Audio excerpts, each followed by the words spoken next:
Are you serious? Are you serious? Folks, we got some very interesting information as it relates to the Russia-Ukrainian situation. Enter the dragon, China. That's right. And tidings from the north and from the east, which is in Daniel chapter 11, 41 through 45. If you'll just look what it says here. Now, we know about the Arab Spring and how that all these countries fell, which was really orchestrated by the Obama administration using the Muslim Brotherhood. It just created so much chaos and instability in the Middle East, including the destruction of Damascus, which fulfills prophecy also in Isaiah 17, verse 1, when it says, the burden of Damascus, behold, Damascus no longer a city, but a ruinous heap. It also is confirmed by Jeremiah the prophet in Jeremiah 49, 23 through 27. But the last verses of Daniel 11, 41 through 45, it starts talking about this Antichrist spirit moving in the last days.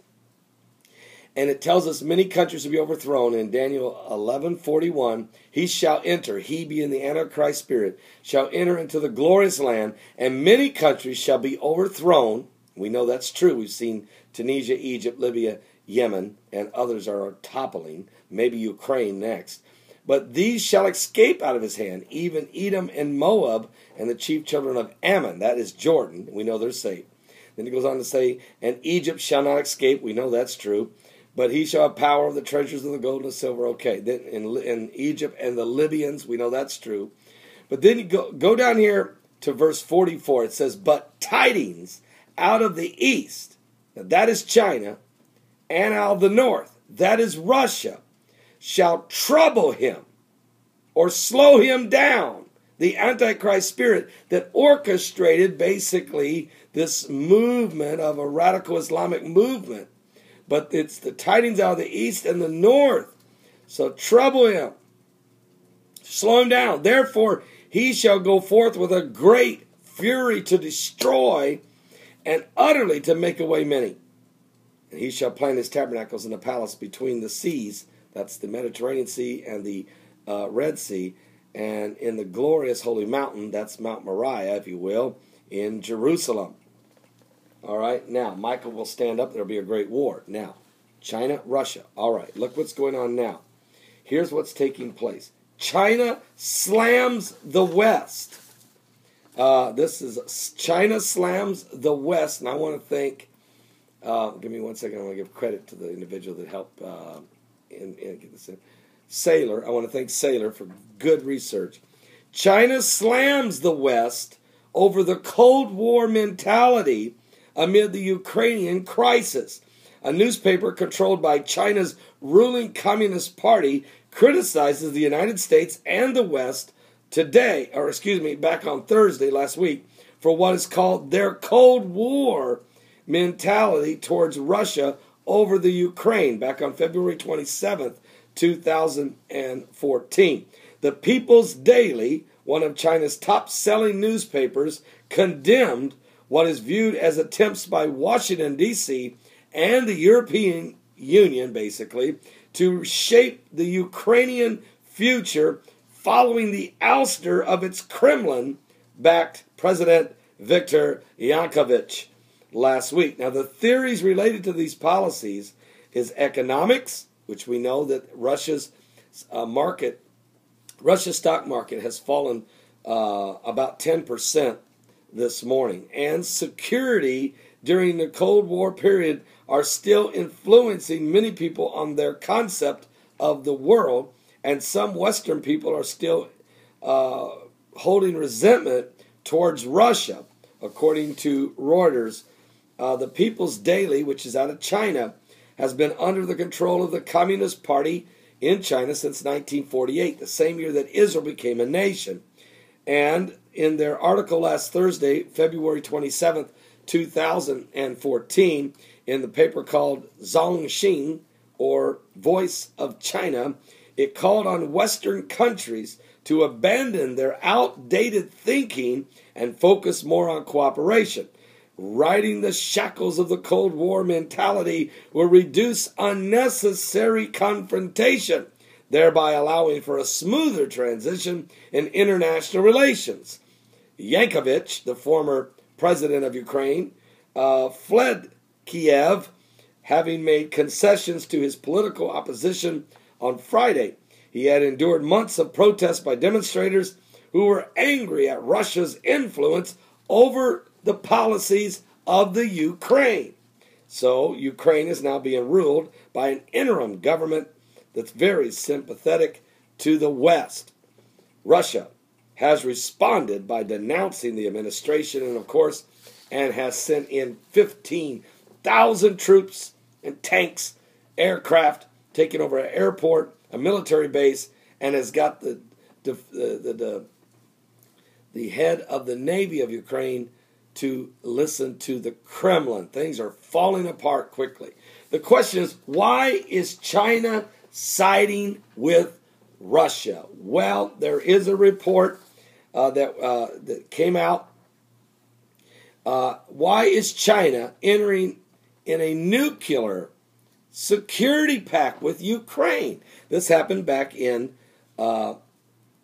September, I believe. Let me see. No, they signed it, though, December the 5th.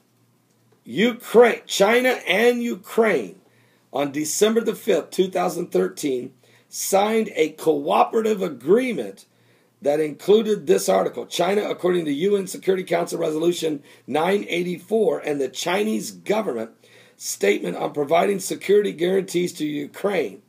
According to the December 4th, 1994 promises unconditionally not to use or threaten to use nuclear weapons against a non-nuclear nation of Ukraine, and to provide security guarantees to the Ukraine if Ukraine is attacked by nuclear weapons or threatened by such aggression. So you'd say, okay, wait a minute. China signed a deal with Ukraine back in December the 5th, 2013, that they will never attack Ukraine with nuclear weapons, and they will support them if a nation was to threaten them with nuclear weapons. Well, that's what Russia's not threatened with nuclear weapons, but certainly Russia is a world superpower. So shouldn't China be trying to say to Russia, slow down a minute, we've got to deal with Ukraine? But no, as the headline I just read to you, China slams the West over its Cold War mentality. China sides with Russia. Well, wait a minute. How can you side with Russia when Russia is breaking the agreement with the Ukrainians and you signed a deal with the Ukrainians that would support them? Well, we're finding out that China has signed a lease with the Ukrainians to farm over 3 million acres of Ukrainian farmland is going to be farmed by the Chinese. And, of course, Ukraine gets a slice of the pie. They get royalties, they get lease payments, and they get part of the yield. So China is leasing 3 million acres in Ukraine. And that's why they signed a deal with Ukraine saying, look, if any aggression comes against you, anybody tries to attack you, we'll be right here to help you. But when Russia attacks Ukraine, China sides with Russia against America and basically against Ukraine. You want to know why? Because signatures by China and Russia mean nothing. China is going to support Russia and say to Russia, all right, we'll help you out here against Europeans who may try to force you out of Ukraine. We've got a lot invested here with the Ukrainian government because of all this land. Russia, we'll side with you, but remember, we're going to farm the land. You can have the Crimea and the Black Sea ports and all that. We're fine with that. We want to farm the land. Let's calm everybody down, and we'll support you, and we'll help condemn the West. Now, this is what's going on, folks.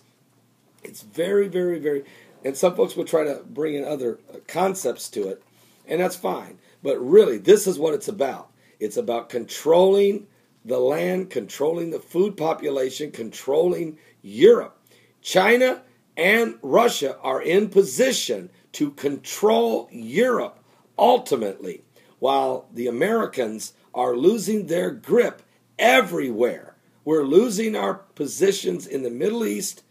We're losing our influences, and we're losing our positions in Europe. And the European Union is also getting a major blow here by not standing up and protecting Ukraine. Russia and China are teaming up. And when they team up, you have tidings from the north, which is Russia, and the east, which is China, which is Daniel chapter 11, 41 through 45. Wow, get ready. Gog and Magog. The groundwork's being laid for that. It's down the road a ways. It's down the road. There's a lot of other events going to happen. But certainly, while you're talking peace and safety in Israel and a two-state solution with the Palestinians, are we going to have sudden destruction? That's 1 Thessalonians chapter 5, verse 3. God bless. Give your life to Jesus Christ. We're living in the last days.